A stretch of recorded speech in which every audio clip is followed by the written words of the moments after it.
नमस्कार, एक बार फिर से स्वागत है फास्ट प्लस न्यूज में। उपस्थित है जनपद गोरखपुर और गोरखपुर का ये वार्ड संख्या 74 है।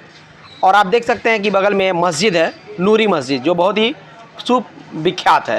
आपको बता दें कि यहाँ भी नगर निकाय की चुनाव चल रही है।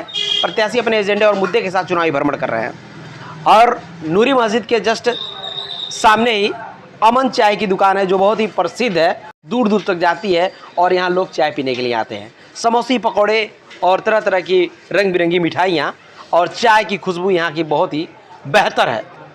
यही से हम गुजर रहे थे, चाय की चुस्की लेने के लिए हम रुक गए। तब तक यहीं एक नेताजी मिल गए, रईस जी, जो एक वार्ड संख्या 74 के पार्षद पद के उम्मीदवार हैं। हम इनसे मिलेंगे और जानने का प्रयास करेंगे किन मुद्दों के साथ चुनावी तैयारी चल रही है। बहुत बहुत स्वागत सर, कैसे हैं? ठीक है। चाय की चुस्की ली जा रही है? बिल्कुल। इनका चाय कितना फेमस है सर? बहुत फेमस है। सुनते हैं कि दूर दूर के लोग आते हैं यहाँ चाय पीने के लिए। बिल्कुल आते हैं। सर, एक आप प्रत्याशी हैं जी। हमें लगता है कि भ्रमण करके आप यहाँ चाय पीने के लिए आए हैं। जी। सर, हम आपसे जानना चाहेंगे कि आप किस पद के उम्मीदवार हैं? पार्षद पद के उम्मीदवार हैं। किस वार्ड से? वार्ड नंबर 74, संत झूलेलाल नगर। जी सर, संत झूलेलाल यानी कि संत झूलेलाल वार्ड संख्या 74, वार्ड संख्या 78 के वार्ड संख्या 74 के पार्षद पद के उम्मीदवार हैं। सर, हम आपसे जानना चाहेंगे, आप इस समय जब नगर वार्ड 74 में भ्रमण कर रहे हैं तो क्या क्या समस्याओं को देख रहे हैं? किन समस्याओं को लेकर चुनाव लड़ रहे हैं? रोड, नाली, पोल और भी बहुत सी समस्याएं हैं जिससे वार्डवासी वंचित हैं। सरकारी संस्थाएं जो भी आती हैं, जूडा का और भी जो फंड आता है, जनता तक पहुंच नहीं पाते हैं। राशन कार्ड से भी लोग परेशान हैं। और यहाँ की सबसे बड़ी समस्या रोड और नाली, जल निकासी नहीं है यहाँ पर। बरसात में यहाँ पर घरों में पानियाँ भी लग जाते हैं। यहाँ के मौजूदा पार्षद 10 साल रहे, वो कुछ नहीं किए। उसके पहले 18 साल पार्षद एक थे, वो भी नहीं कुछ किए। इन्हीं सब मुद्दों को लेकर हम चुनाव लड़ रहे हैं। समस्या तो होती होगी सर? बहुत समस्याएं हैं। जैसे आपने बताया कि रोड की स्थिति जो है सही नहीं है, क्या लगता है सर, ये विकास से अछूता है या फिर विकास हुआ ही नहीं? विकास के नाम पे कागज़ तो जाते हैं नगर निगम, लेकिन फिर वो ठंडे बस्ते में रख दिए जाते हैं, केवल आश्वासन देके। 25 साल से हम लोग देख रहे हैं और मेरा दूसरी बार ये चुनाव, यानी कि दूसरी बार चुनाव की तैयारी कर रहे हैं जी।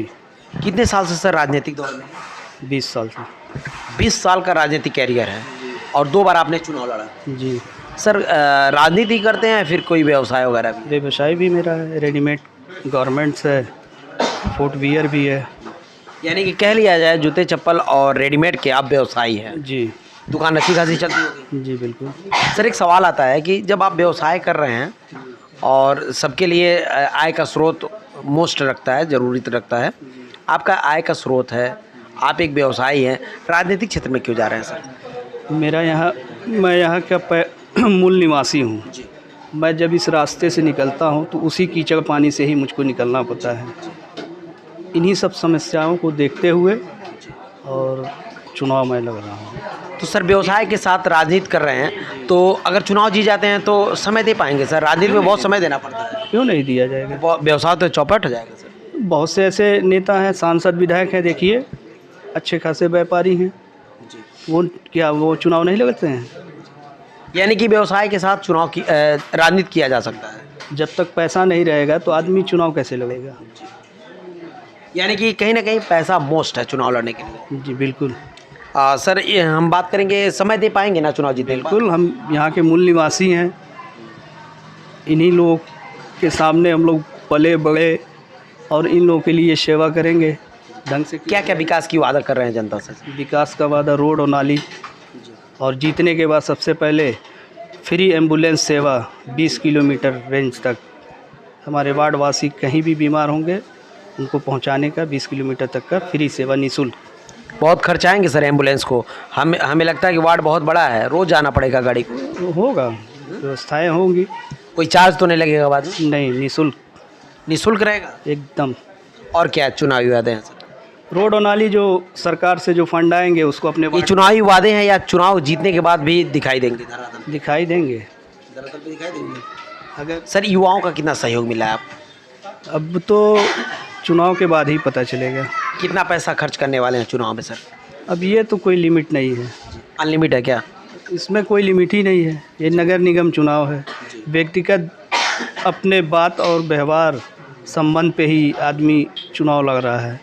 अगर खर्च की बात कर ली जाए जितना हो उतना खर्च कर सकते हैं, अब तो समय के अनुसार, यानी समय के अनुसार चुनाव कितना महंगा हो रहा है कितना सस्ता हो रहा है उस समय के अनुसार बताएं।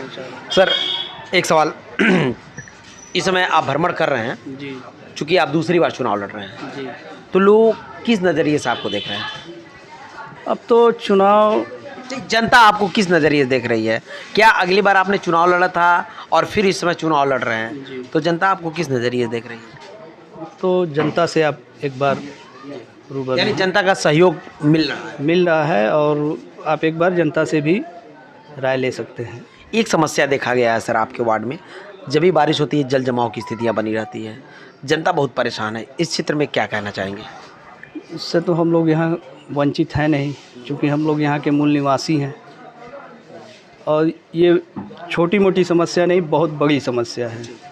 और जो मौजूदा पार्षद थे अगर वो चाहते तो ये समस्या को कब का निदान करा चुके होते। अब बहुत क्या कहना चाहेंगे भैया रईस जी के लिए? हम सर यही चाहते हैं इनको कोई मौका दिया जाए। कैसे व्यक्ति हैं? अच्छे व्यक्ति हैं बहुत। क्या चुनाव जीतने के बाद कार्य कर पाएंगे? हाँ एकदम कर पाएंगे पूरा। जनता का कितना सहयोग मिल रहा है? इनको फुल सपोर्ट मिल रहा है सर। भैया क्या कहना चाहेंगे रईस जी के लिए? एकदम पूरा सपोर्ट है मेरा। और अभी आपने बाइट में इनसे पूछा भी कि यहाँ जल जमाव को लेके बहुत ही ज़्यादा परेशानी है, तो ये वाकई में माना जाता है कि वार्ड नंबर 74 में पानी को लेके बहुत बड़ा समस्या है।